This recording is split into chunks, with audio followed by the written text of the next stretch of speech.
Some paranormal experiences leave a mark on your soul. Listen as writer Toni Shapiro shares her personal stories of encounters, some of them truly terrifying, and you know I don't use that word lightly.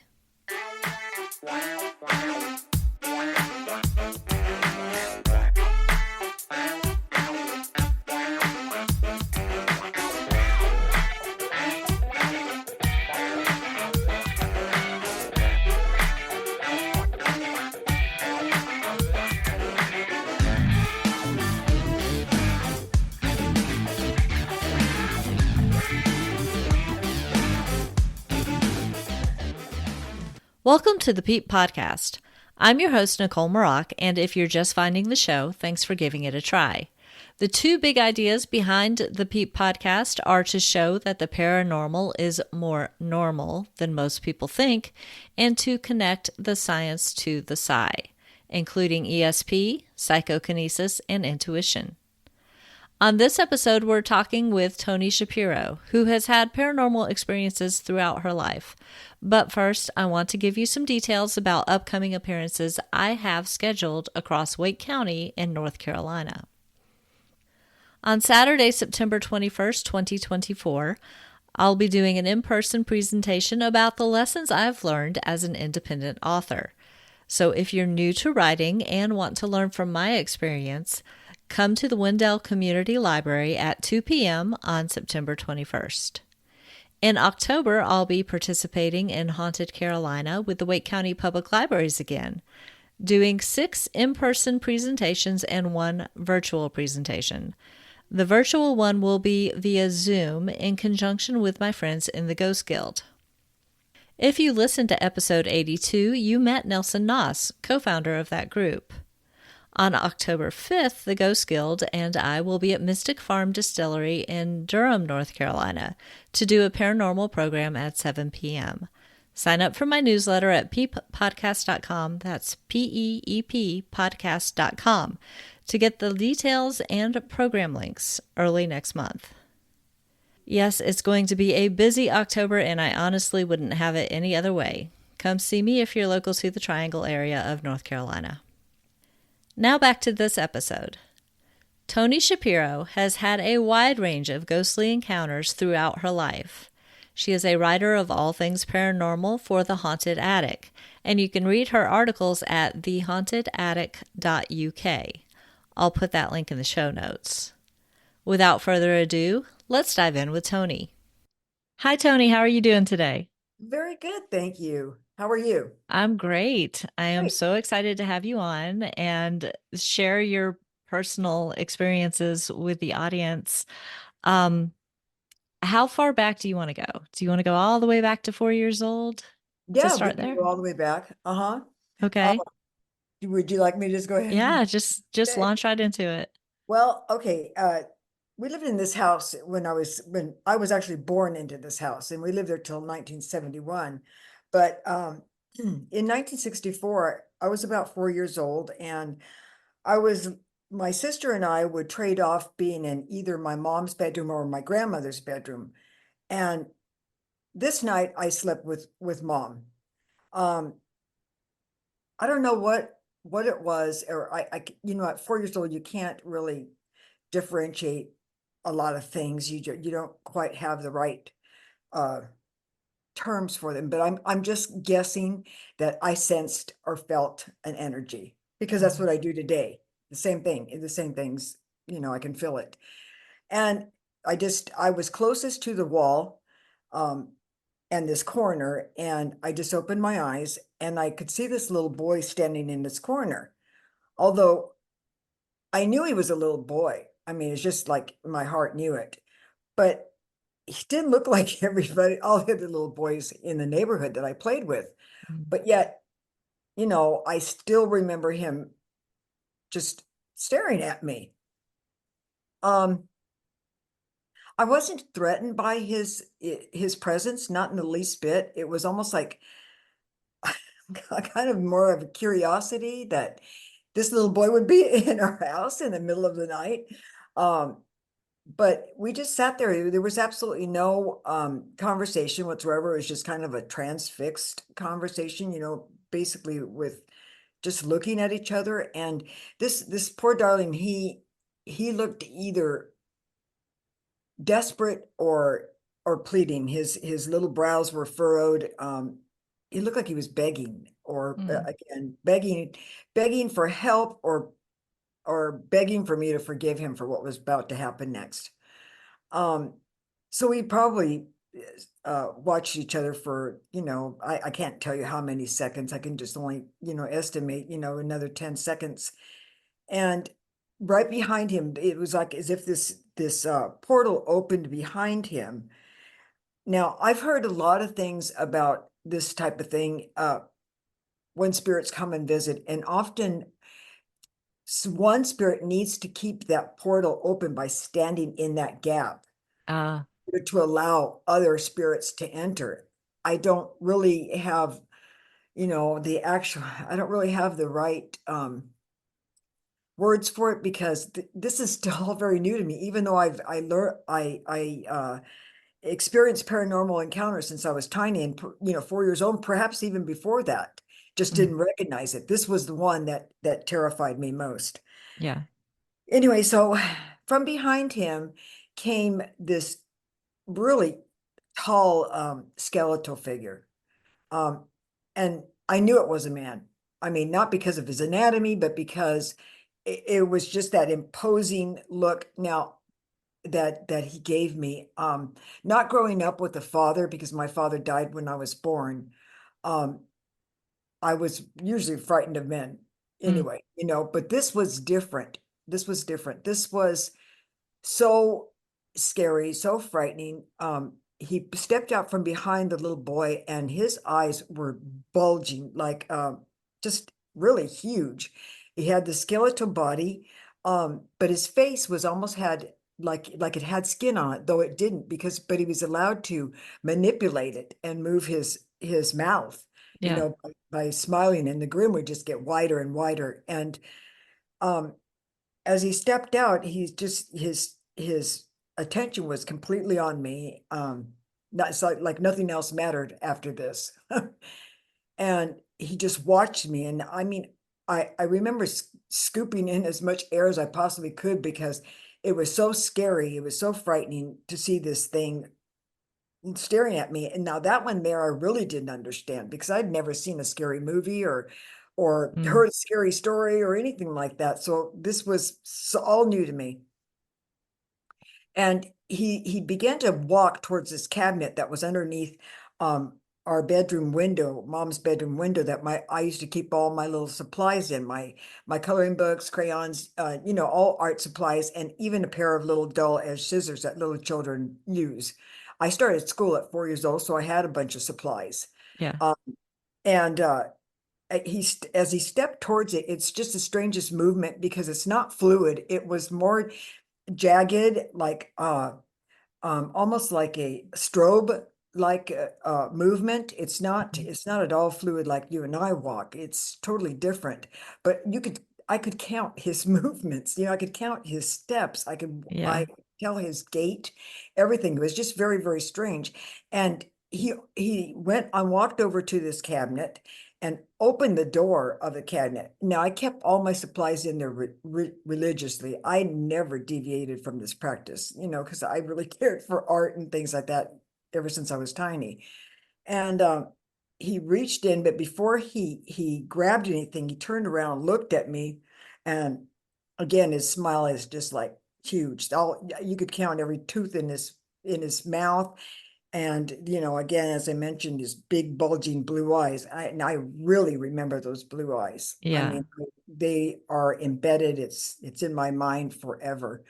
Um, he looked one more time at me, and his grin widened, and he reached in and he grabbed something. And as he turned around, slowly, and again, still this really weird movement, he came toward me. Now this time he had my scissors in his hand, in his bony hand. And he came toward me with a snipping motion, you know. Yeah.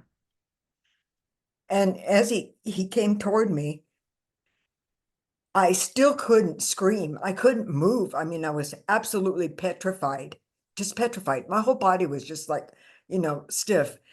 And I finally got enough air in my little lungs and I just started screaming. But at the same time, I scrambled over my mother underneath the blanket and got into, like the spoon, like her into her chest as close as I could get. And my little body is still underneath the blanket. And Hmm. my mom's like, she didn't even know what's going on, like what happened, and of course she's trying to soothe me. And nothing was helping. And as I feel like I was just so innocent, I mean, I know I was, but I I made a mistake of looking underneath the blanket, thinking enough time had passed. I'm still crying. Mom's still holding me tight, and I look lift the blanket just slightly, and his face was like inches from mine, and he's still snapping these scissors in my face. Well, And your mom just yeah, didn't well, see him, didn't have any idea what was going on. nobody but me seen him. I Wow. was the only person who's seen him, and my mom. Uh, I mean, I just really went hysterical this time. It was seconds later, my grandmother, my sister came running in. My mom had jumped up at the same time practically and switched the light switch on. And everybody's checking me over, and grandma and my mom, my sister's was 5 years older. Hmm. And everybody's like, oh my gosh, what's happened to Toni? Did she get a spider bite? Did something stick her or something? Nothing Yeah. like that. Mom checked me over, everything was good, and I just switched places to go to bed with grandma, and Maria came into the bedroom with my mom. Of course, I didn't get any sleep, Right. I just laid on in grandma's bed and cried, and I was still upset.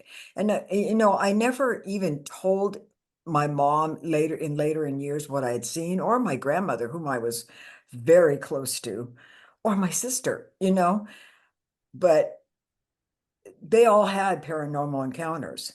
It's But something that was just inherited, I suppose. yeah, but you didn't try to talk to them about it or Oh explain. no, when I was little, no, there was no way I could explain it. Yeah. To me, I just thought this was something I had to expect. Yeah. I can see that. That would be absolutely terrifying. When the man came across, did the little boy just fade out or Yes, I looked there when he went to the cabinet. I looked over quickly to see if the little boy was there, and he was gone. He was gone. yeah. And that's why I don't know. I personally believe that he was holding this poor child captive. This is my personal belief.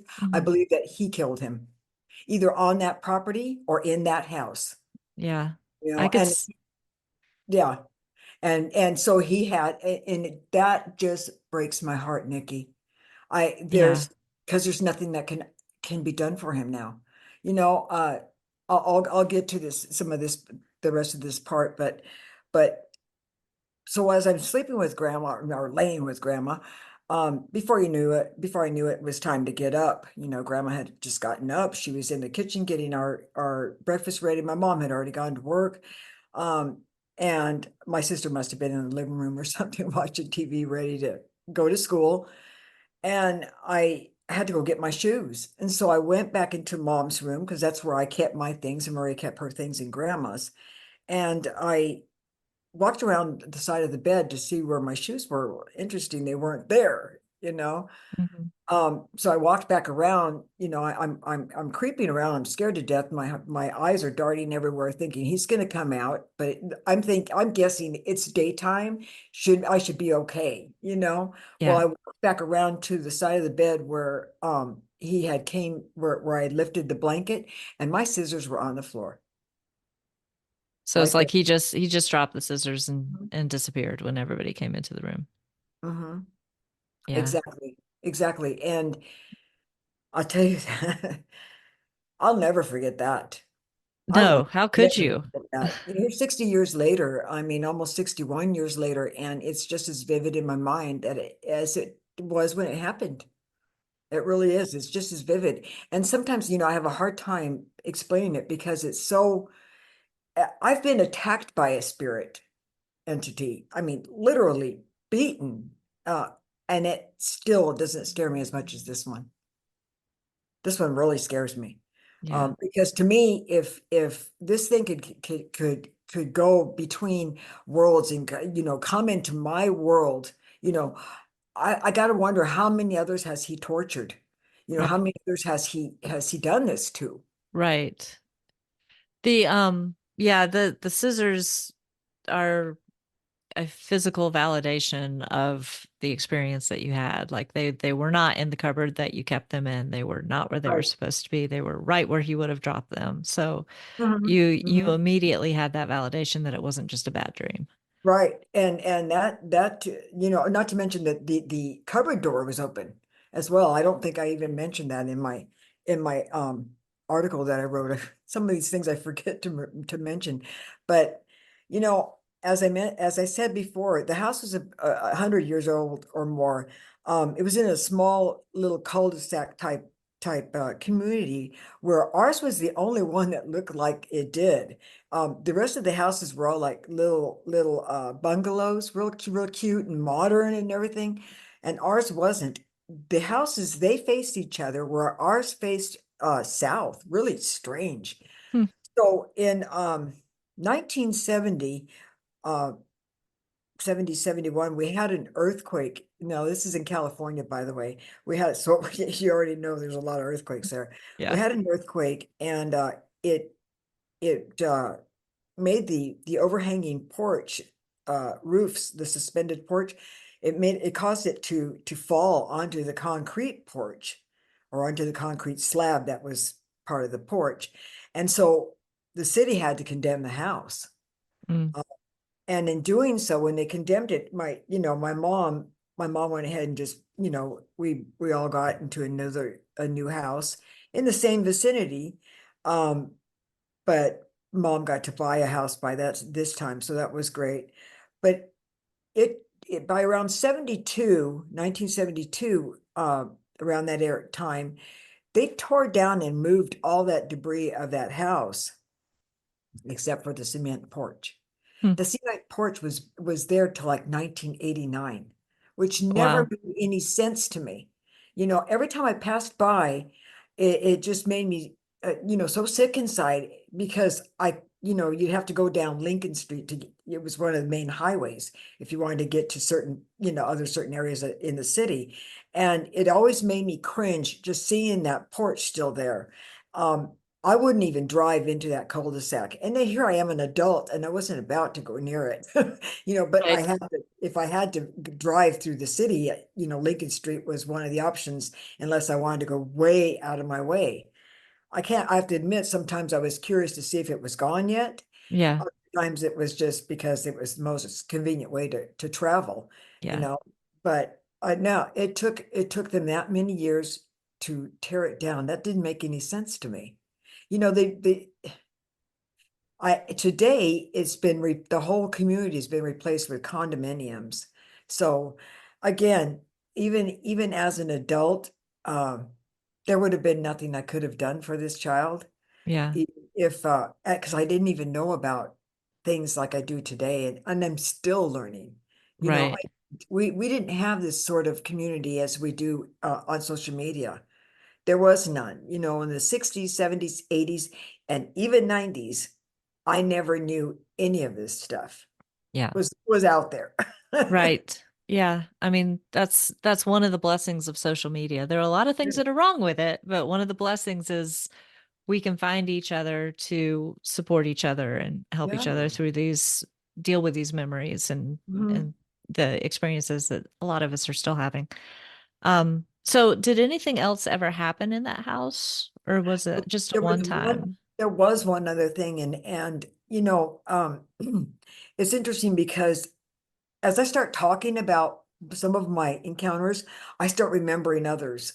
Um, and there's some of them are just like little tidbits, like even in this house, I've had a paranormal encounter in every house I've ever lived in. But this one here, I've seen shadow figures. And we've only been here a year and a half. I've seen pictures, of my husband and I where they were just turned around it'd just be one picture and be turned around. And nobody comes in this house. It's just my husband and I. I'll Right. have a cleaning lady come every now and then, but she would never do something like that. Right. My husband would never do something like that. But there's like little trickery things. I did, however, have one friend. My husband and I had a friend who, had surgery, and I was sitting on the couch, and I'll get back to your, I'm sorry, I kind It's of jumped. fine. It's I'm fine. a little nervous. Um, I was sitting on the couch folding clothes, and we knew that our friend was in surgery. And as I'm folding clothes, I can see this somebody standing by this chair that's in our living room.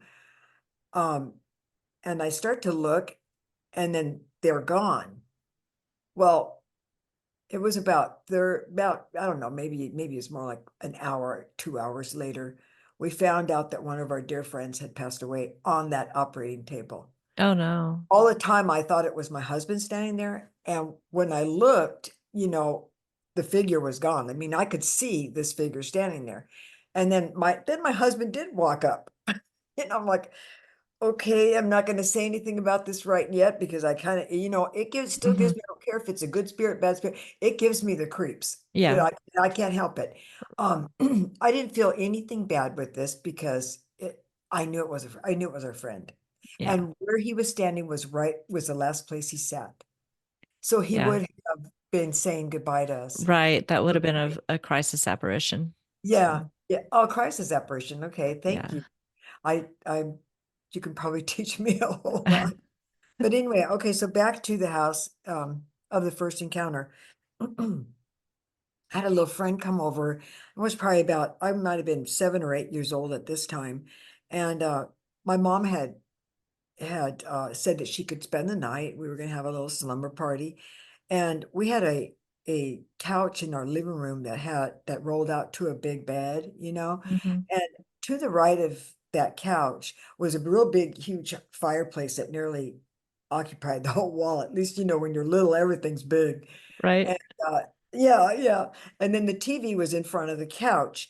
Well, my mom unfolded the bed and got it all ready for us, and then she allowed us to watch TV for a little while longer, and then all the while keeping a light on it towards the back of the house where my friend could find the restroom and such. Um, and my little friend and I we're facing each other and we're giggling, like kids do. And we got the TV on, and then she just comes in and says it's time to turn the TV on. You girls got to get to sleep now, So we did. We shut the TV off, crawled back in bed, and I felt like I was dozing off a little bit. My little friend, she had already dozed off. She was already asleep. But I could again now. I think I could describe the feeling even better as I got a little older. And again, it's an energy that's almost electric. It's thick, it's heavy. Um, you feel this imposing, uh, you're instantly frightened. Hmm. It's just one of those things that you are instantly frightened. And until then, I didn't have any other encounters at that house that I can even remember. But out of the fireplace, I could feel something behind me because again, we're facing each other. Hmm. Um, I can only guess that this thing came out of the fireplace. That's all I could say. I don't know for sure. But he came out and it was more like a shadow figure. Um, I want to say it looked like it was cloaked. I can't tell you for sure, but it was very black, very dark. I can't really say that I could recognize facial features, but there was something there.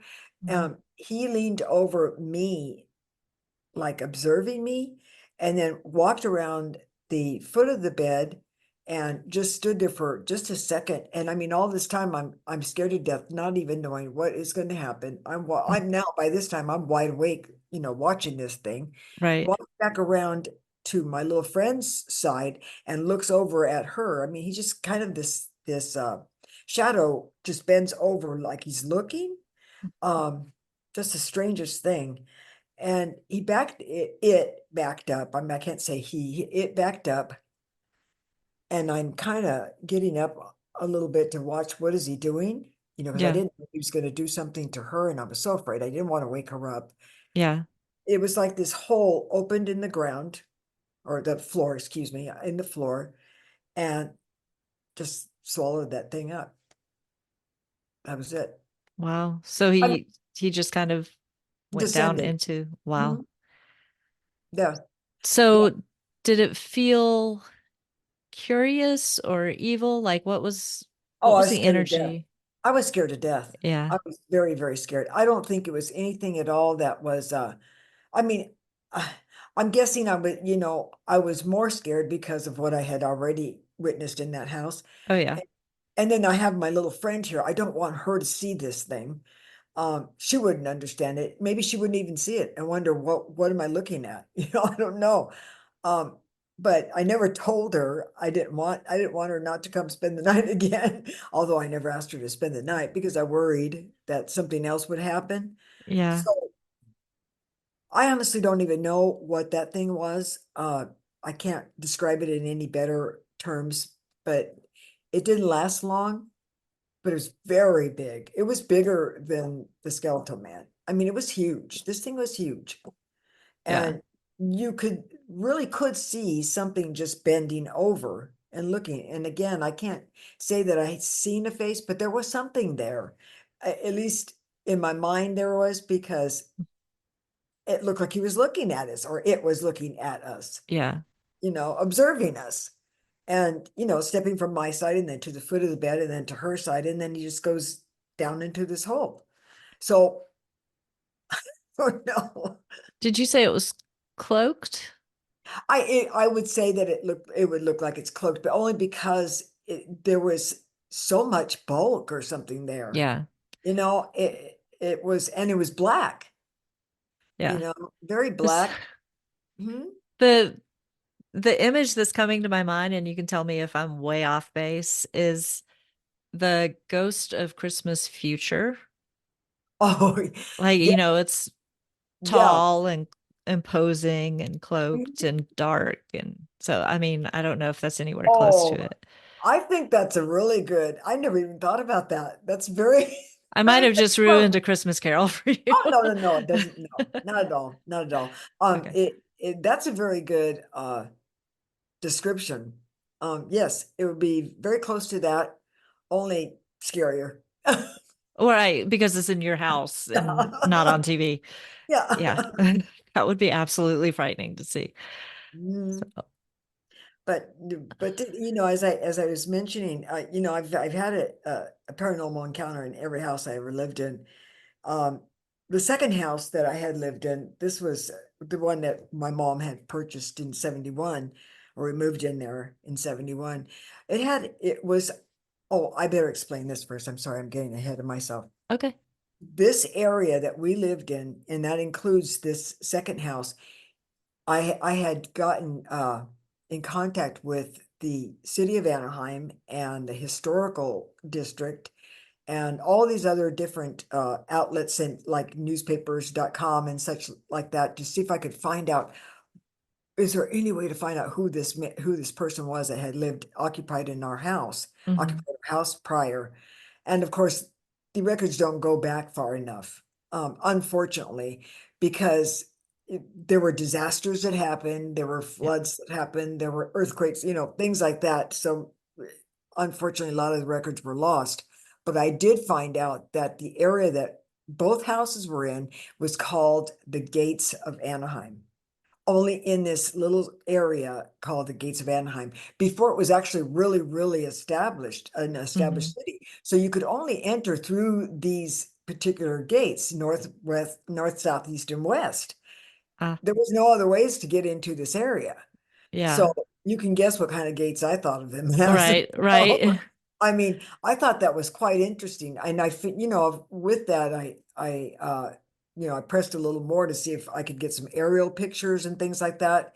And there were aerial pictures, but it was even before, she could not tell me if it was actually that house or not. But if it was, it meant that there was absolutely nothing else around it. Yeah. So whatever happened there, it could have been, again, it could have been something that happened in the house itself or just the property. It could have been farm, excuse me, a farm, because before it was big on citrus, there were grapes. They were Yeah. grape farmers and things like that. So it's hard to tell, if the little boy was a farmhand or a relative or Yeah. a neighbor of some sort. Yeah, very sad. Um, Going back to the other house that was in the gates of Anaheim, um, that house had a basement, and oh, I hate basements. I don't like basements. I don't like attics. They always give me the creeps. I don't like old houses. And it's a shame because there's so many beautiful old houses, but every Right. old house I've ever been in, I have felt something. I mean, I have a cousin who has a Victorian in Redlands, California, and I knew immediately that somebody had died in the house. And I told her, she goes, "How did you know? How did you know?" And she goes, "Yeah, she was a doctor, died here." And I go, "Well, I felt him." I go, I knew it. Yeah. I felt him. He didn't frighten me, but I felt him. And anyway, but so in any house that I ever go into, I can feel something or not. um, well, this house had a basement, and I remember it had this door that was just real heavy to lift and open, almost kind of like a hatch door that like they would use for shelters. Hmm. You see them on, with movies that have tornadoes and such, Yeah. almost like that. But the ground underneath that was a bunch of, it was all dirt. It was all dirt below. And there were somebody, I don't know who left these items behind, but there were canning supplies and canning Yeah. jars and Yeah. also really weird little objects. And I'd go down there once in a while. Just, I don't know what possessed me, but because I lived in that house till I was, gee, 28, 29, something like that. And the light to get to the light switch was more of a cord, not even a cord, it was a string, and you had to pull it. You had to pull the string. It was latched from one end to of where the entrance was to the light itself, and it's the old bulb lights, those Yeah. bulb type Yeah. lights. You have to pull it to get the light going. Well, I would go down there once in a great while, um, I guess trying to be brave, and I'd leave the door open, or the hatch open, and try to lock it on the outside because it had a little hook lock that you could little safety lock to keep it from slamming back down on you. Hmm. And I had the worst feelings down there. Again, I don't know why I would go down there, but I honestly believe that somebody was buried in that basement. There were these like, they do almost like flower beds Hmm. that were in the basement, almost like flower Hmm. beds. And I got the biggest creeps going down there. And it was one of those things where you just get this shiver up your spine. And I just darted out of there as fast as I could. Well, later on in years, my sister, I was probably about, 13, 14, maybe 15 when I went down there, because I wasn't in the beginning of moving into this house. My sister was pregnant and she was sleeping in the house, and something grabbed her ankles and jerked them. Oh. She didn't know what it was, and she just woke up screaming and freaking out. I mean, not woke up, but got up screaming and freaking out. The same exact thing happened to my cousin, who was also pregnant at this and stayed at our house as well.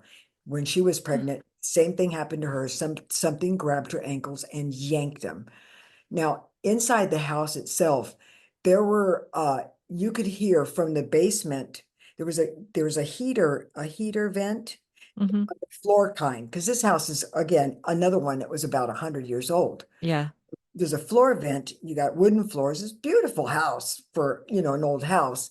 Um, it's humble but beautiful. It Yeah. was pretty. Um, and I would be in the living room, and just out of nowhere I would hear like these commotions going on down below underneath, like in the basement, and you could hear it right through those vents. And a couple of times I heard like what sounded like um animal cries, but it wasn't an animal. I Mm. can't tell you what it was. I really don't know, but there was no cat or anything like that down there. We had dogs. There was no way there was going to be a cat down there. Yeah. We had big dogs. And years later, I was taking pictures of the backyard. This is again, I'm probably about, 20. I wasn't living there at the time. I was probably about 29, 30, something like that in my 30s. And I came to visit mom and she had the dogs there because I was living in an apartment. So I was just taking pictures and I'm doing all this work for my mom, getting the yard done, and I would paint her house and all sorts of, things that you do for your mom or your parents or what have Yeah. you. Yeah. And so I started taking pictures because I wanted some pictures for her to see, and I'm using just a one of those instant cameras, Hmm. those instant kind. And I'm taking pictures in the backyard.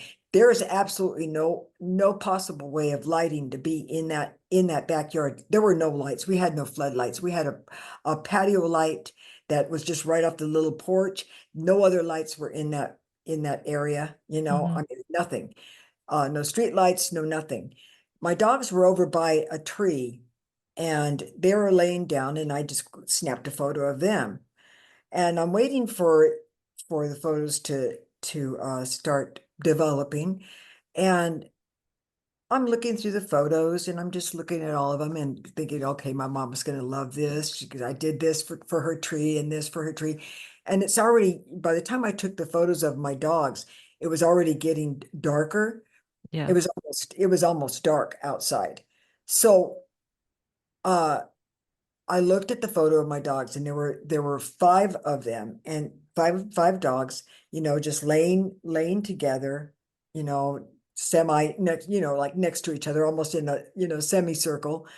And when I looked at the pictures, and I wish I would have kept that picture. I honestly didn't when I moved from this other house.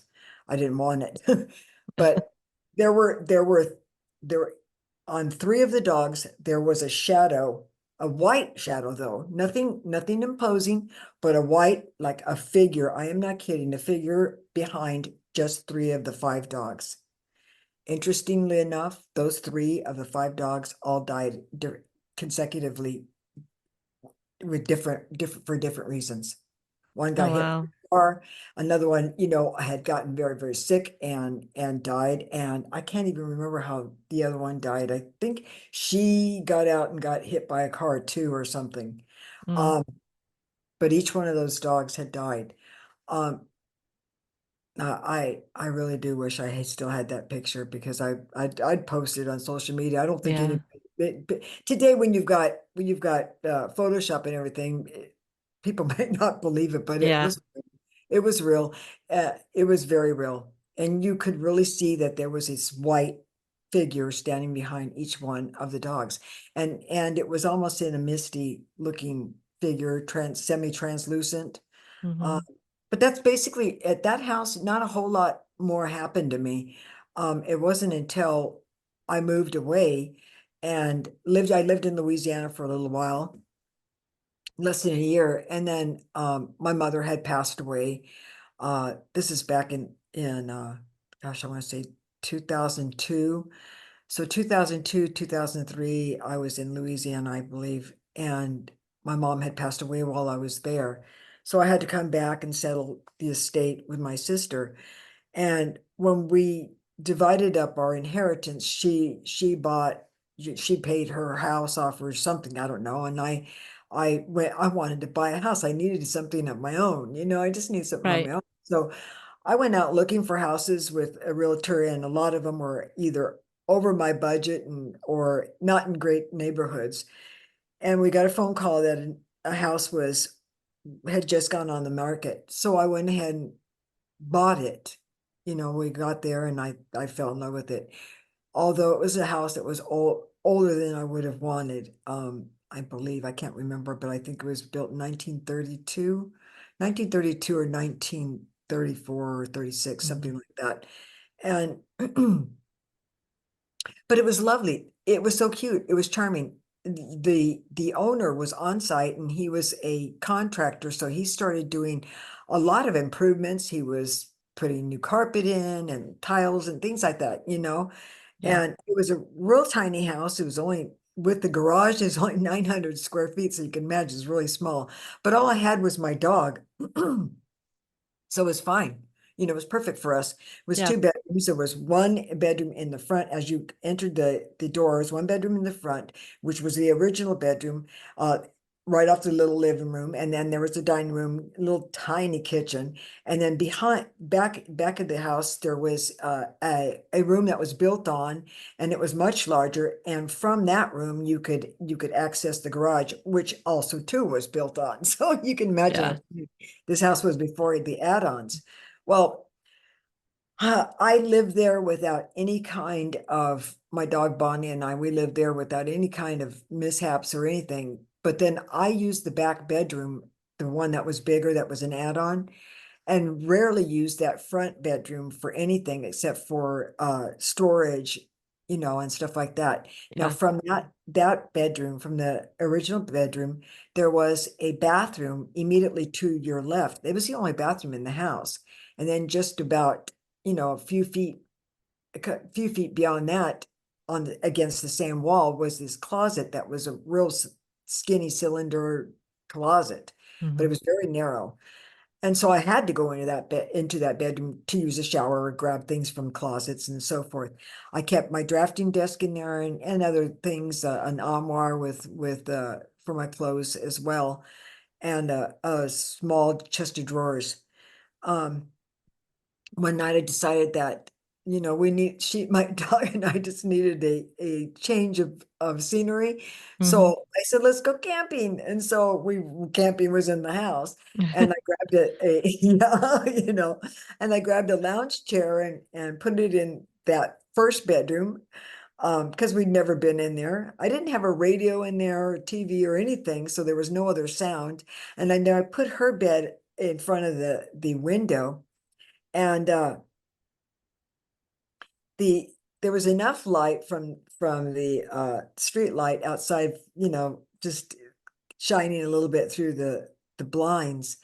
And we just laid there, and I talked to her, and it was eerily quiet. I mean, it was like very quiet for this neighborhood. Just, it was like everybody had gone to sleep, and this is only maybe what, 9 or 10 o'clock at night. I don't know. Mm. Um, and I fell asleep, and of course, Bonnie, she's asleep, and in the middle of the night, I don't know if it was 3 a.m., because a lot of my things that happen to me, it do happen around 3 a.m., Yeah.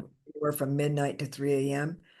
And I was literally lifted off of that lounge chair. I was ripped up like a rag doll. I mean, my feet were not even touching the floor.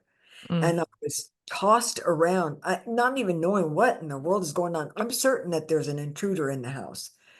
My Bonnie is crying at the same time, like she's getting brutalized, and I don't see anything. Like I said, there was enough light from the street light outside. There's no way, there was nobody there, but yet I'm still getting like tossed around, and I'm looking, at the same time, frantically looking. My arms are trying to defend myself, and Right. and also my dog, but I can't do anything for her until I can find out what this is. Um, and I made it somehow to the door, which this room was probably a 8 by 8, 10 by 10, if it was, you know what I mean? It's so Yeah. small. Small. So it wasn't like I had to run or, but I made it to the door, which was right next to where my head would have been for the lounge chair, and then the drafter's desk. This drafter's desk is about a 200-pound drafter's desk, if not more. Wow. Huge, and they're very heavy, very, very heavy. It was a very heavy one. And I made it to the door, and I start rattling the door. And now this door never locked. There was no locks on it. There was nothing. I honestly don't even know why I shut the door. Um, but I did. I shut the door when we came in that room and laid down. But there were no locks or anything. And I couldn't get this door open for the life of me. There was no way I could get this door open. And whatever it was, it allowed me to see how locked I was in there, how locked up I was, and there was no escaping. And then he grabbed me, whatever it was, grabbed me again. This time he lifted me again, and I mean I'm not hitting, my feet aren't even touching the floor, and I got thrown, I mean tossed into the, yeah, literally thrown into the bathroom that I explained to you was right there. And my chest hit this ceramic towel rack and it broke the towel rack. And I mean, I Oh, hit my ribs so hard and I just sunk down between the shower and the toilet, there. And yeah. I mean, I couldn't breathe. And my dog is still crying. And I don't know what's going on. I can't even catch my breath. Um, I'm like, oh, praying, thinking, oh my gosh, what is going on? I still haven't seen anything. And uh I barely got my air back into my lungs, and I can't even put this any other way than to describe it this way. It was like I was swooshed out of that bathroom. This is a powerful being. Whatever Yeah. it was a powerful being, and it was an angry one. And it like swished me out of that bathroom. And again, my dog she's still like trying to find her way out. She's whimpering, crying, and everything. She doesn't know what's going on. I get pulled out of the bathroom and then picked up again. This time I'm tossed into that closet headlong, head first. And I mean, I in that closet I had musical supplies because that's where I was musical instruments. That's I had saxophones, I had guitars, so I had these real heavy hard cases, Mhm. amplifiers, what I could ever fit in that closet. I mean, whatever, the house is so small, you utilized every inch of it. Yeah. And I don't know if I hit my head in there or what happened, but uh I mean, I'm obviously stunned and I'm crying. Not so much crying, but screaming and begging, in a sense, like, what is going on? You know, this is all happening really fast. I can only go, it really doesn't happen this slowly as Right. you explained it. It goes really fast. Although when you're experiencing it, it feels like it's taking 1,000 years to be Right. done. Right. I was pulled out by my ankles out of that closet. And somehow I don't know if that was at that point or what, but or if I got knocked around a little bit more. But I must have lost consciousness. Um, Maybe the pain from my ribs, maybe the pain from hitting something inside of the closet, hit Right. my head. But I was out.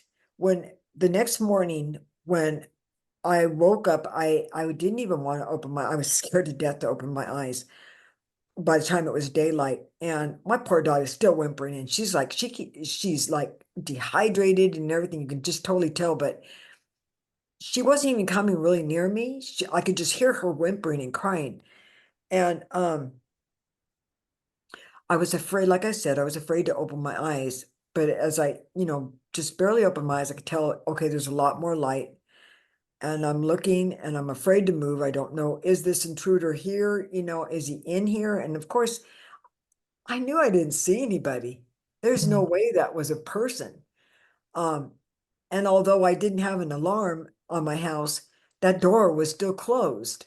But Yeah. when I opened like I said, when I opened my eyes, I could see that bedroom look like a tornado hit it. Anything that could be broken was broken. My armoire was like it was like nothing but debris. There was debris everywhere. I mean, everywhere.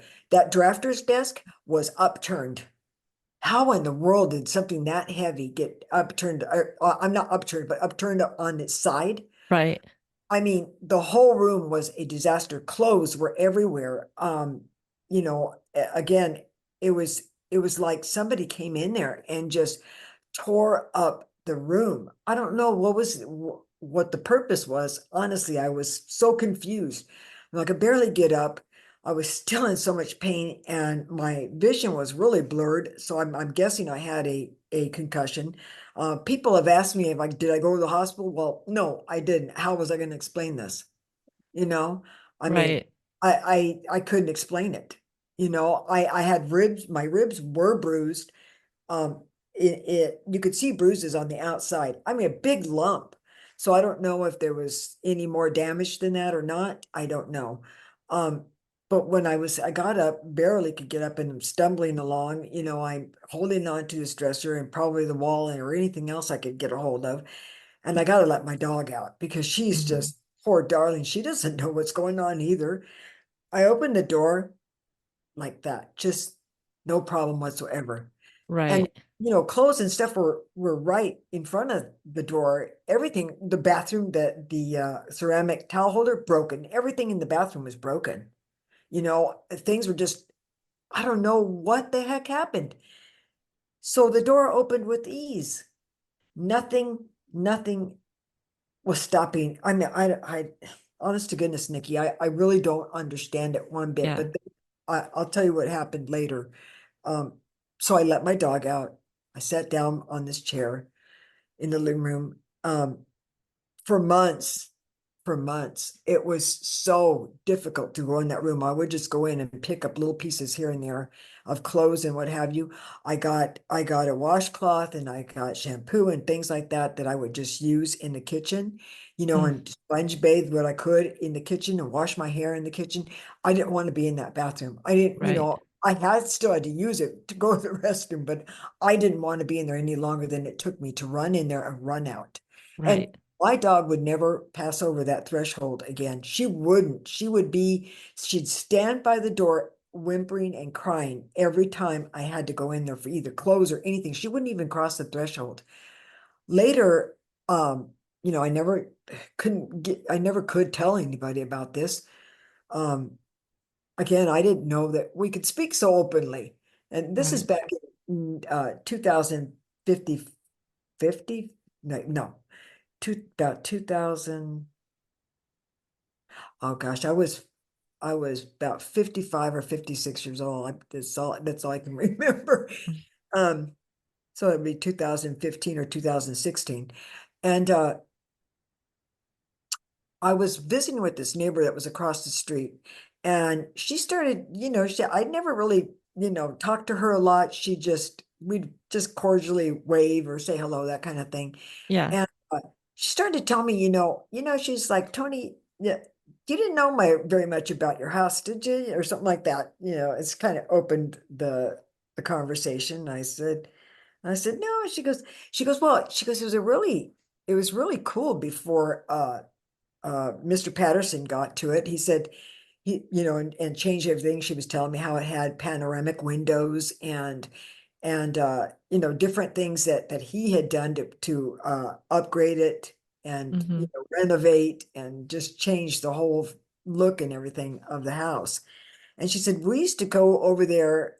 Me and a bunch of friends would go there to visit the person that rented the house before you bought it. She said that they would literally have orgies in my house. Yeah, Cool. orgies, rituals, and all sorts of other activities. Now, listen, I'm not judgmental of that kind of stuff at all. I don't care. People do whatever they want, you know.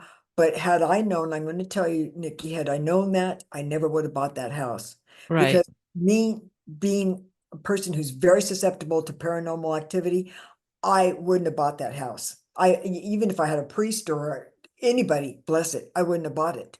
Um, Apparently, this is all I can gather from this is that whatever happened, whatever they did in that house, with their seances and Ouija boards or whatever it was that they were doing, they didn't close that gap. They Yeah. didn't close that portal. And for whatever reason, whatever this thing was, it was either just staying dormant in that bedroom because it was part of the original house. Hmm. Um, I don't know, but it waited till I was most vulnerable because I didn't feel any, I usually feel something. When I purchased that house, Right. I felt it was all good. I was so happy. I had my little house, everything was good. I could fix it up, do my own thing. But because I never ventured into that room much, I didn't feel any bad energy. Yeah. It was just I in that didn't. room. Yeah, it was just in that room. And you'd been in that house for quite a while before that Yes. happened. Oh, I still had to stay there until I still stayed in that house till 2017. I sold it in 2017. And when I sold it to these people who were buying a bunch of little houses in that area, and they would just renovate themselves, they do all their own renovations. What was neat about what they did was they changed where the entrance was and put it in the front because it used to be on the side of the house. Hmm. And then they tore the wall down between the living room and that original bedroom and made it one whole living room. They took the bathroom out of that spot and put a closet, a big long closet, and then they moved the bathroom into another area of the back of the house. So they changed everything. I Yeah. felt comfortable that nothing was going to happen to anybody else. And as far as I know, nothing ever has. Yeah. Um, nothing else has ever happened. But I was really angry with this woman. I thought, you were over here doing this kind of stuff in my house. Do you have any idea what happened? What happened to me? I mean, you know, Right. And I even obviously she had no idea that. no, no. I mean, she had no idea what had happened to me, and I don't think I really explained very much. I think I was angry and not, quite honestly, not necessarily for what she was doing, but that it was my little house. It was finally my refuge. I'd already gone through so much, losing my mom and then in 2015 I lost my sister. I mean, I lost my sister 2010, I want to say. And my gosh, I was already going through enough. I mean, this was the only thing that was, keeping me together in a sense, and then Yeah. it wasn't, you know, it was horrible. It was horrible. It was horrible. But And then go ahead. I was just gonna ask, did you feel when you were being attacked, did you feel hands or like did it feel like human hands Uh, grabbing you? you know, Others have asked me that too. I can't say that I actually felt hands, but I felt not like fingers or anything, but I could really feel whatever it was. This thing was strong. It was holding me, but I can't say it was hands. Gotcha. It was gripping me, but I can't say it was hands, because it was a lot, it could lift me, I mean, now Right. at that time I was only maybe 110, maybe 115 pounds, not a big deal for a big man to toss me, but this was not a human. This Right. wasn't a human. There was nobody, there was never a word spoken. You know how you'd think that if somebody was attacking you, they're going to say something. Right. Not a word was spoken. It was just actions throwing me around, and whatever was attacking me was attacking my dog at the same time. I don't know how that was possible. Even if it's one entity. But Right. listen, I don't live in the paranormal world. I still live here, thank goodness. But it's hard to explain that. I don't know. I don't know how it was possible to attack my dog at the same time. Um, at first I didn't know if there were two intruders, besides no, in my heart, I thought there's got to be somebody in here who broke in, and although, like I said, I didn't have an alarm system, I certainly had good locking doors and windows and such, I mean, I Right. took care of that stuff, being a woman alone, I made sure Right. I got that stuff. My dog would have barked if she heard anything, anybody, Right. even walking in the room. It wasn't, the door was never opened. Now, when all this was going on, I would totally understand if you did not see what was going on with the dog and you just heard it. But was the dog getting tossed around too? Or, I don't know. okay, I don't know because but you heard it. yeah, I heard her crying. Whatever was happening to her, she was getting hurt. She Yeah. was getting hurt. Um, I don't know because as things are flashing, you're going through this Hmm. so fast, and I'm just trying to open the door so I can get out, protect my dog too, of course, but your first instinct is, save yourself so you can save somebody else, Right. Right. Yeah, and it happened so quickly. I don't know if she got tossed or kicked or what happened to her, but I didn't hear anything make contact with her. I didn't hear anything make contact with her. Maybe she was mainly crying because she saw things happening to me. Mainly she was crying because she could see what I What couldn't it see. was. Yeah, because animals tend to have a lot more sensitivity than even us sensitive humans do. Exactly. Exactly. And I honestly don't know, but she sounded like she was in pain. To me, you know how you know your creatures, their whimpers or barks or whatever, what they mean, excited bark, happy Yeah. bark, that kind of thing. Yeah. So yeah, when I moved, I got married, and that's when, like I said, I sold the house, and or I moved in with my fiance, and then we got married later, a couple of years later. But I was never so glad to be away from that house. Then my husband and I, I don't know how much time we have. My husband and I, You can keep going. okay, honey. My husband and I purchased a house in Temecula, California. Very nice area. This was a huge house. Gosh, way bigger than anything I'd ever owned. I mean, enormous, and it's just the two of us. But my husband would go off on work trips, business trips, to just to different cities and things like that. He'd have to stay over in different cities. But this house, is 2 stories. Now I still had my Bonnie, my collie, and she wasn't used to stairs, so she never went up the stairs. They're very timid. They're kind of timid creatures. Yeah. That's how collies are. They'll try to round you up, but they don't usually, they're not real brave. But she wouldn't go up the stairs. So the master's upstairs, and my husband was on off in another city for a couple nights, and I set the alarm, and I went to bed. I turned the TV on. Um, because I always have to have some background sound. I still do today. I can't sleep in solid darkness. I will not. I refuse to sleep in solid darkness. I have to see if there's somebody next to me. It's Yeah. just the way it is. Often I get awakened in the middle of the night, not knowing if there was something watching me or whatever. But I mean, I Yeah. don't live in paranoia or anything, but these are just the things that I do to have a little bit of a peaceful night. That's why I have insomnia, as I mentioned to you, why I have to have Hmm. an earlier chat with you.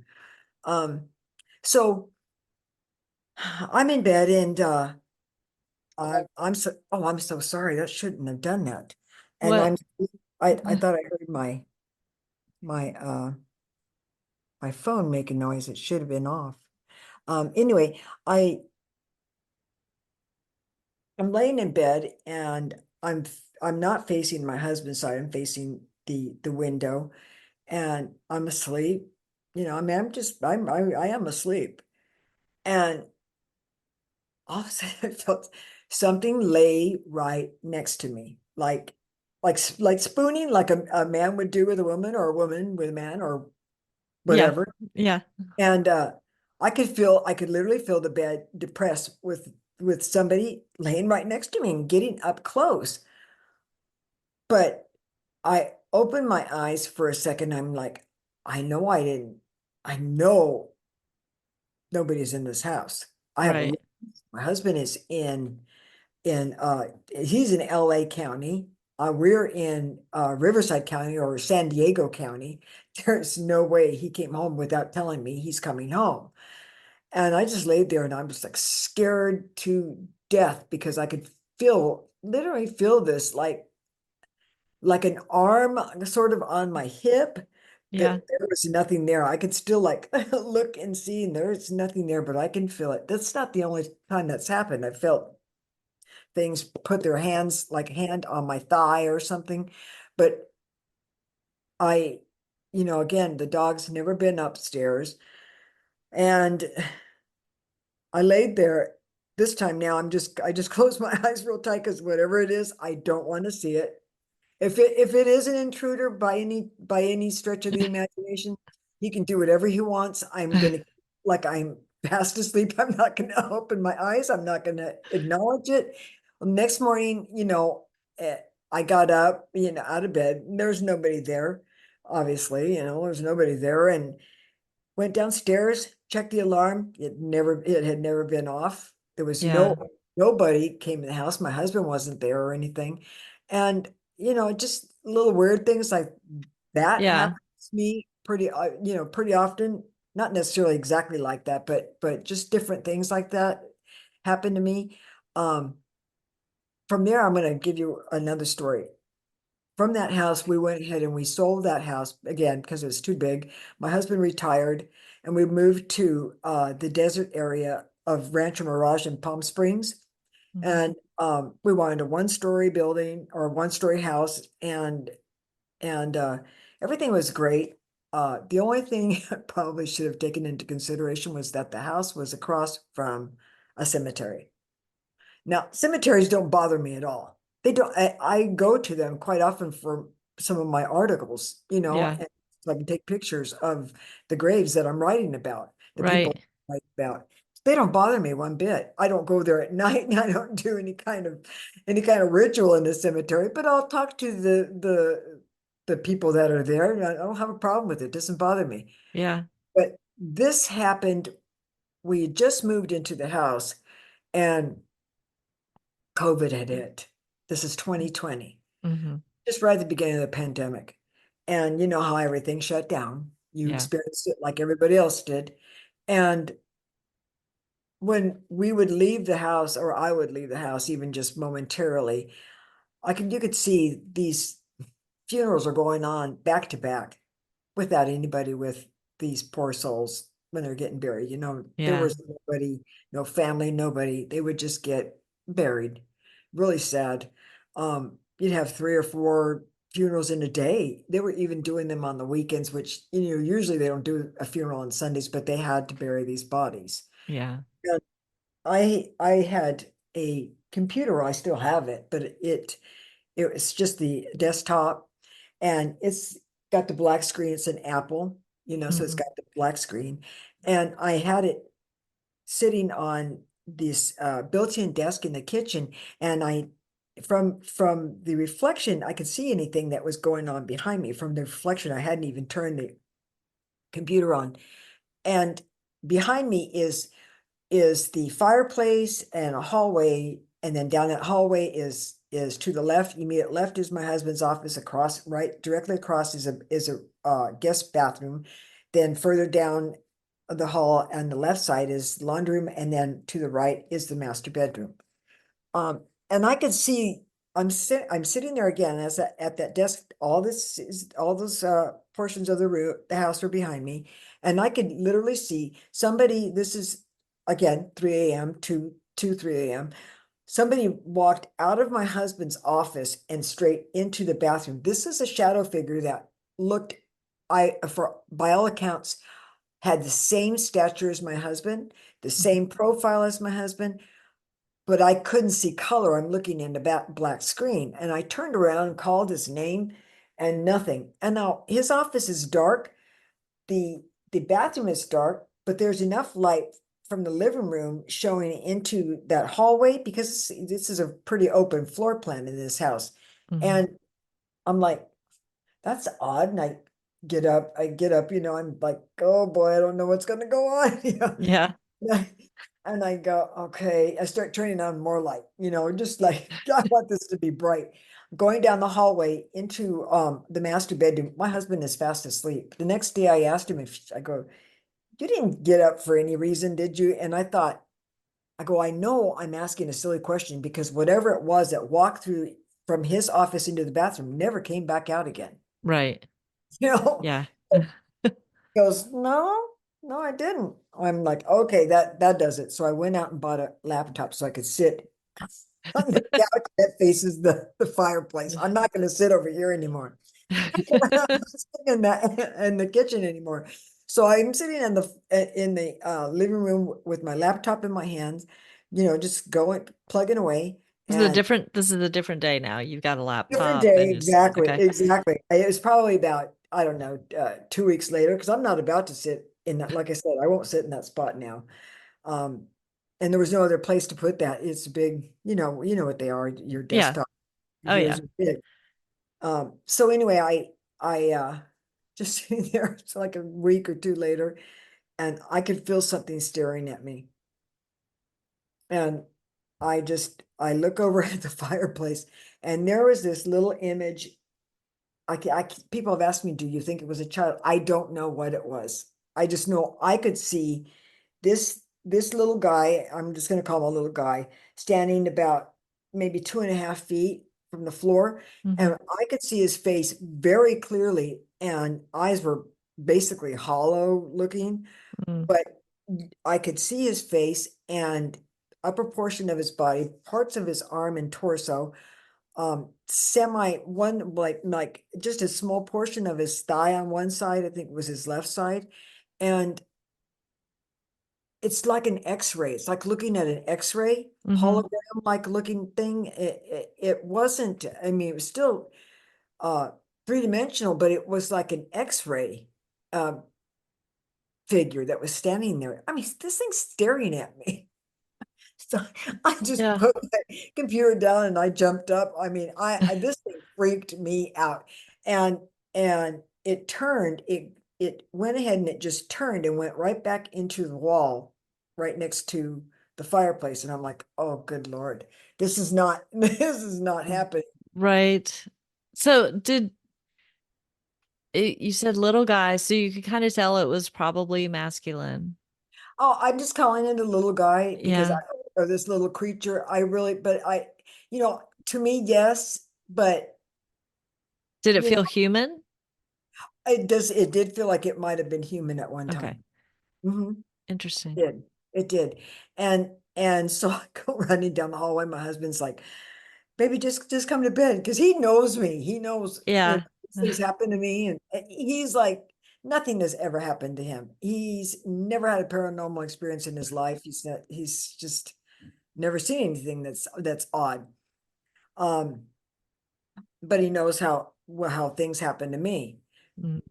Well, he was probably about a week or two later, he went into our guest bedroom because I was in bed and he didn't want to turn on any of the bedside table lights because they would just wake me up. So instead, he went into the bedroom in the guest bedroom to read and fell asleep.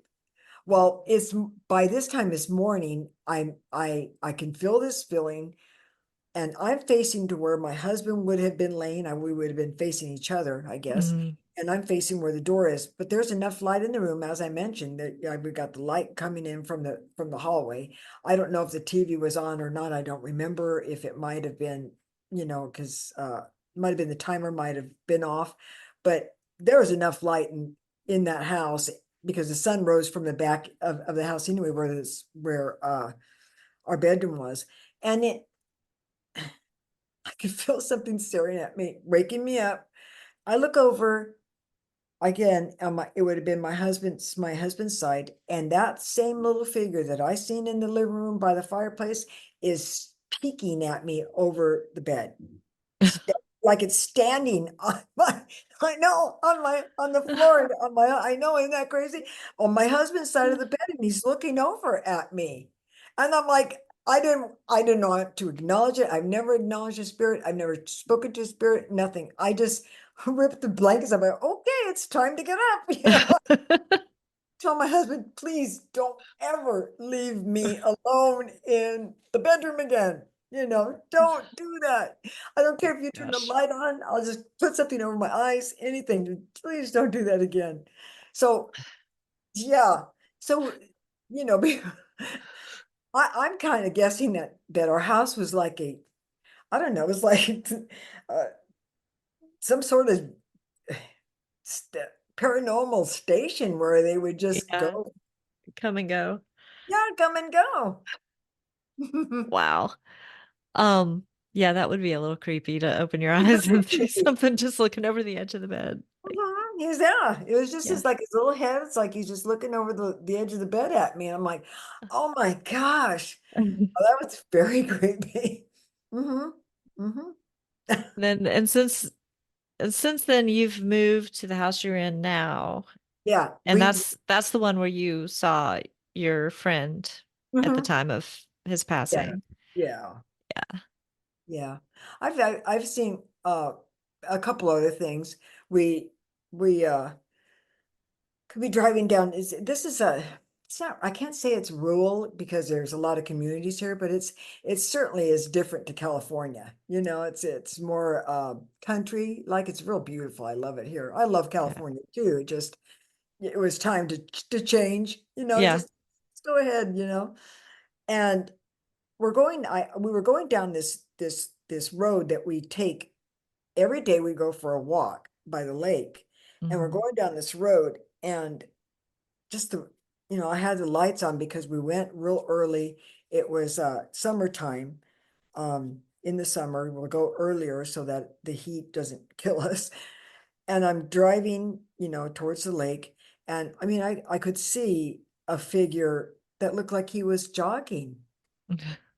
I know. All I can think of that it was residual, and Right. neither was hit there, killed, or that was their passion that they loved to Yeah. do. They jog there all the time and Yeah, they're still doing it. the energy was left behind. You could tell it was, I could see the back of his head or her head and arms, and you could see that they were like pumping. Pumping. Yeah, pumping. Yeah. And I could see the back part of that person or this energy and part of the back of the legs, thighs, but I couldn't see anything below that. But you could see this bouncing movement. Yeah. And and then I just like, oh God, I'm never gonna get this stuff. It's happening all the time. I mean, really, it just does. And another time we were at the lake, and again in the middle of, it's not the middle of the night, but it's still dark. Fortunately, they have lighted paths. The path, lights on both sides, Hmm. real nice. And we just started walking, and I could literally see something coming right out of the forested area, walk across. Who knows if they got hit on highways? It's Highway 66, by the way. Oh, So right off Route 66. And yes, you're in Oklahoma? yeah, yeah. So there's really crazy traffic on Route 66. I mean, Right. creatures get killed all the time, unfortunately. It's very sad, but it's possible that whoever it was, they might have gotten hit even on Route 66. I don't know. Yeah. But it wasn't, again, just an energy. I'm guessing residual, Yeah. because you can't, when I see spirits, I can see their faces. When it's Yeah. something that was once human, I can see their faces.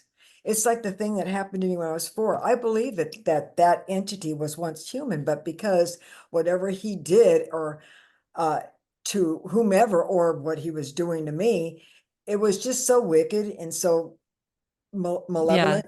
I Yeah. can't say that he was a demon, but as somebody who thinks about anybody that can torment a child, to me is a demon. But Right. not in the sense of the word, the classic sense of the word. Okay. Right. Right. Yeah. So I can see faces, of entities. Yeah. That's why when I don't see a face, I'm figuring it's probably residual. That makes sense. Hmm. We all have different ways of experiencing the paranormal. Like when I was younger, I used to be able to see faces, but I basically told the universe, no, I don't want to see this anymore. So Hmm. now I'm an empath, so feel what they were feeling, Right. um, both emotional and physical. And I know when there's something around and I can get intuitive information. But like even now, sometimes I'm like, well, I might be able to help somebody better if I can see their face. But at the same time, I think I just go back to how scared I was when I was a child. And Oh, I don't think I want to experience that anymore. yeah. They're really, I'm really glad for you that you were able to get rid of them that way because I sure couldn't. I mean, there was nothing I could do about these things. They would still come to me regardless, and they still have, 60 years later. But I'm glad that you were able to release yourself from that, because it's very terrifying. Even those that are not terrifying are certainly unsettling.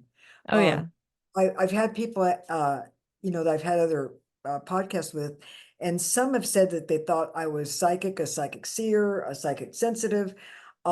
Others said that I was an empath too, because, and then I checked out this list out of 31 characteristics of an empath.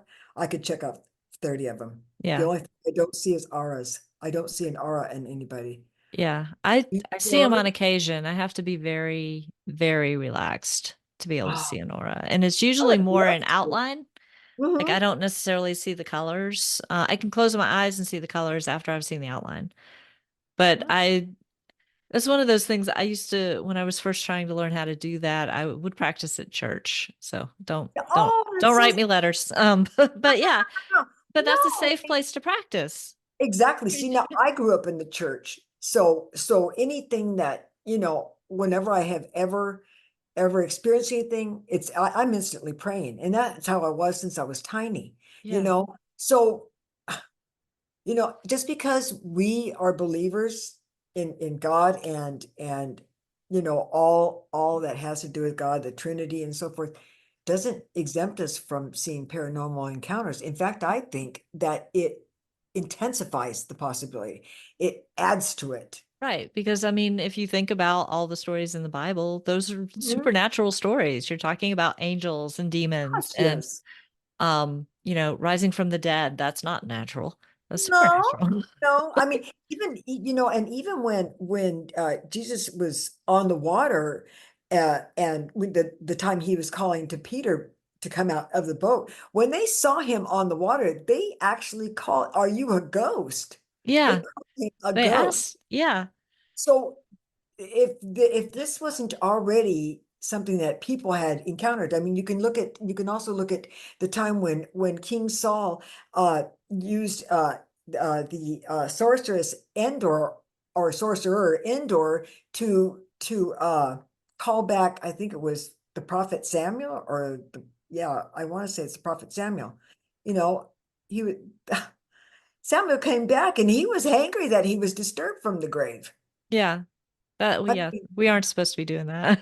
divination. I've never done Right. anything that's with divination practices in my life.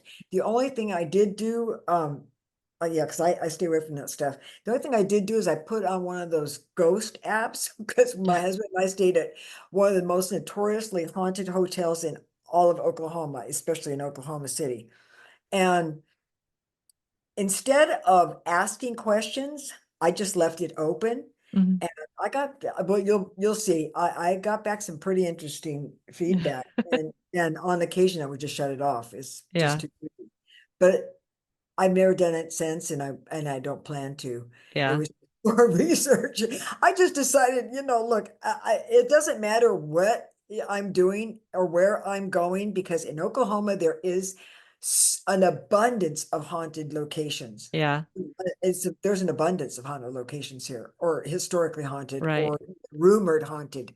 Yeah. And for people like us, like the world has been inhabited for a very long time. So it doesn't even have to be something that's happened in the last couple hundred years while America has been growing as Uh-huh. America. It could be something that happened thousands of years ago, Right, you know. right. So like wherever we go, because we're sensitives, we are like a beacon to anything that wants attention. Exactly. And so you feel that like you mentioned, I mean, I'm learning this, and this one is actually answering questions for me that I've had all my life. I'm so glad that I stumbled across this website and found all these questions because it said things like you just mentioned, you could feel the energy in the room. I don't like being in big crowds, Hmm. usually because I'm getting all these different energies that I don't really want to deal with.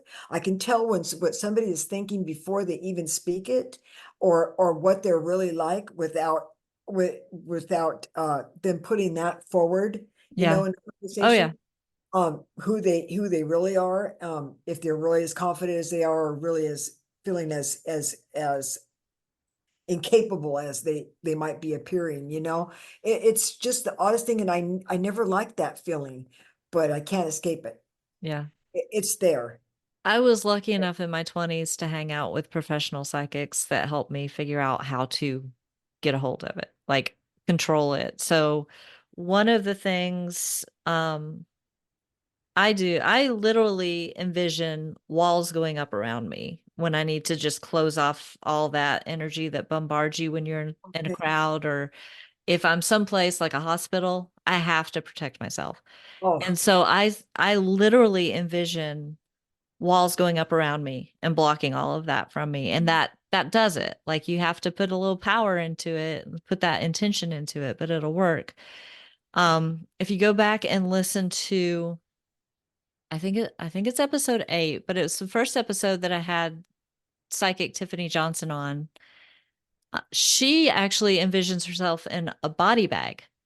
Like she zips it up, and she's a wow. professional psychic. So like she can open herself up when she needs to help somebody and then close it off when she doesn't want to be bothered by all the different energies that are constantly around us. And so she's like, it's, it sounds kind of morbid, but I just zip myself up in my little imaginary body bag. And so it's, you have to like come up with something that works for you.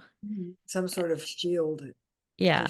Yeah. And see, I grew up with Star Wars and all of that. So my walls up is like my little Pretty much force field. okay. Yeah. I grew up with I Love Lucy, yeah, that kind of thing. But Yeah. maybe I could use that same method. Only I'm gonna call it a sleeping bag. Yeah. Make it your own. I Oh. honestly, I wish I could. This it was just discovering this list that helped the slightest. But I know that as empaths, you're supposed to find a way to protect your energy Hmm. because I believe on top of all that, that's why spirits come to me. Yeah. I'm a beacon. It's my energy that they're attracted to. It's not because, except for the one when I was little and the physical attack, they're just attracted to me. Right. And that's why you have to learn how to shut yourself off so you can get those breaks. And that doesn't mean I never experienced anything. I'm probably going to do an episode pretty soon about what happened to me when I moved into this house in March. Um because I did not have the opportunity to do like sage and bless the house before I moved in. Everything took forever to happen, and then suddenly like I had the keys and I had to move in the next day. Like there was no time for Ah, anything. Um and normally I would suggest like this is a brand new house. It's a new build, so I didn't really think I needed to do anything, but at the same time I would normally do something like that. Anyway, so I had something happen, some pretty big stuff happen here. Not as terrifying as what you had happen. still unsettling, Yeah, like I I mean, did have some it was a physical attack, but I wasn't tossed around. oh, that is terrifying.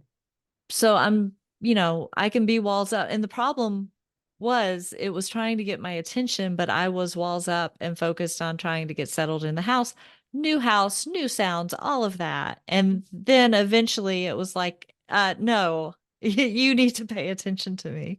Yeah. Oh, So it was yeah, anyway. So I'm not saying that just because you have figured out how to put your walls up that you will never be oh, I know bothered, it. but Yeah. it will help you maintain more control of your day-to-day life and be less distracted when you don't want to be distracted. Yeah. So, Yeah. Yeah. Because like today, I'll just come to my office and start working. I'll have the my TV on with, Pandora and listening to music, and I'm so focused on everything else that if there's something going on, I'm not paying attention to it, and I refuse to. Also, like I told you, in this house is less than 5 years old. Um, I've seen shadow figures here, but I won't acknowledge them. The only other thing that ever happened in this house, I'll quickly tell you, is I was uh, I was in the living room or I was in the restroom and coming back from or out of my office. It's probably what I was doing. And before I came into my office, I was sitting in the living room just watching the news a little bit and going on my phone and getting ready to come in my office to work. And so I came in here and I went back out for a minute. There was absolutely no reason that anything like this should have happened. But the big fan ceiling fan light, because it's real huge, it was on. My husband's in bed. This is 2 o'clock in the morning. The only mhm, way to turn that fan on is with a remote control, and you have to literally press that button pretty firmly in order to turn it on. There's no other mhm, way to turn that fan on. It's all by remote. And I was like, okay, that's weird. Okay, all right, fine. I'm going to shut it off. came back in my office and I go, okay, I need some more coffee. I went to the coffee machine. I looked before as I walked past the living room where the fan is, ceiling fan, and everything was okay. And I walked to the coffee machine, started making my coffee, turned back around, the fan was back on. This is not an electrical thing. This is not Right. some sort of fluke. That fan has never done that. Like I Yeah. said, this isn't electrical. It can only be turned on by this remote control. I put that by the way, on on X. Now I don't know if it was because of this one story I was doing about Elmer McCurdy, which I felt like I made a connection with this guy. It felt my heart broke for him. Hmm. And I would start when I would write about him, I would say, "Good morning, Elmer," and I'd start writing things that happened to him. I'd say, "I'm so sorry, honey." I mean, because Yeah. I feel sorrow for him. Yeah. And then, but some of the things he did were really blundering. So I mean, I wasn't disrespectful, but I had to put some of it in. And at the same time, I would apologize to him why I was doing this because I had to Right. tell the truth. I had visited his grave several times. Telling him so sorry for what happened to you and so forth. And, the last time I was there, I took him some flowers, but I, I don't feel his presence at all anymore. I Hmm. believe that he moved on, but he Yeah. was glad, honestly, I could feel like he was glad that I represented him a little bit differently. That's cool. And yeah, even though I had to tell the truth. Right. Yeah, I mean, I did, but I just did it not disrespectfully. Lots of people wrote about this man, and it just shattered my heart the way they talked about him. It's just not. It's wrong. It's wrong. Yeah. And but I didn't know if that was him who was turning the fan on because I was still talking to him at the time, and Yeah. I don't feel him anymore at all. Yeah. And that might have been his way of saying, hello. Like you're talking to me. This is my way of talking back to you. Uh-huh. Something really simple. Yeah, and while I was writing about him, I was in the living room and had my office light turned on. My husband, my our master's on the other side of the house. There's no way anybody else turned this light on. I'm sitting in the living room. I could see the light switch go on. I didn't see the light switch go on. I mean, the light just my office. Okay, it's time for me to go writing. I guess the Yep. Elmer wants me to write. I get That's some cool. crazy stuff. I really Yeah. get some crazy stuff, Nikki. If I heard this and didn't know the person, I probably wouldn't believe all this stuff. I mean, I'm saying if I wasn't the type of person who'd already gone through this kind of thing, I Right. absolutely believe everybody. I'm just Right. saying, I can understand how other people may not believe it, but doggone it, it's true. You Right. know, I wish it wasn't, you know. Well, yeah, you didn't ask for it. No, and the only reason why share publicly now is in hopes that it might help somebody else. Exactly. And that's the whole point of this podcast. Like the reason I Yeah, want people to share their stories and I share my own is to take the stigma away from having paranormal experiences. Like yeah, it's basically a support group, like once we can talk about it, we can feel more comfortable with the fact that it happens, and the people who listen, even if they're not ready to talk about it, they can at least know that they're not the only ones who have to deal with things like this. exactly. Yes, we're not alone. Yeah. I mean, it's a very lonely. It was a very lonely place for me with nobody to talk to about it. I Yeah. mean, all the things that had happened, we just didn't speak of these things. You know, I got little glimpses into the stuff that happened to my sister and of course my mom and my grandmother, but once they said it, that was it. They never, talked about it anymore. It wasn't, and there were no books that like there is today. There was no social media. When I got online about 3.5 years ago, I'm telling you, I was like, when did this happen? It was enlightening. It was, oh gosh, I was like, I found people that I can talk to about this now, Mhm. besides my husband. Right. No, but I was just so grateful to connect with so many people that had experienced their own encounters, and it's fascinating and Mhm. it's wonderful, Yeah. you know. Well, thank you so much for coming on and sharing your stories. It's been really good to have you. And I'm open to having you back on, if you Oh, have more sure. experiences that you want to talk about. Yeah, well, So, yeah, I'm sure there'll be something down the road, but I kind of hope there isn't, but if there is, yeah. yeah, I'll definitely let you know. Okay. Thank All you so right. much, Nikki, for having me. I Uh, really appreciate it. Thank you. It's been a pleasure. Thanks again to Toni for sharing her stories, and thanks to you for listening. If you're interested in sharing your own paranormal experiences, or if you have an idea for an episode topic, please reach out through the contact form at peeppodcast.com. Remember, that stands for People Experiencing Everyday Paranormal. While you're there, subscribe to my newsletter to keep up with the podcast and all my creative and energetic endeavors. I only email it once a month. You'll receive briefs on recent episodes, information on any upcoming appearances, like the ones coming up this month and in October, plus some additional fun stuff. If you enjoy the podcast, please give it some rating love on your favorite podcast app. Share it with friends and subscribe so you don't miss an episode. Ratings, reviews, and shares help platforms like Apple Podcast and Spotify know it's worthy of surfacing to new listeners. A huge thank you to everyone who's given the show some love. You are helping it grow. No matter how you support the show, listening, telling others about it, or any other way, I absolutely appreciate your being here. Thanks again for listening. Stay safe and be well.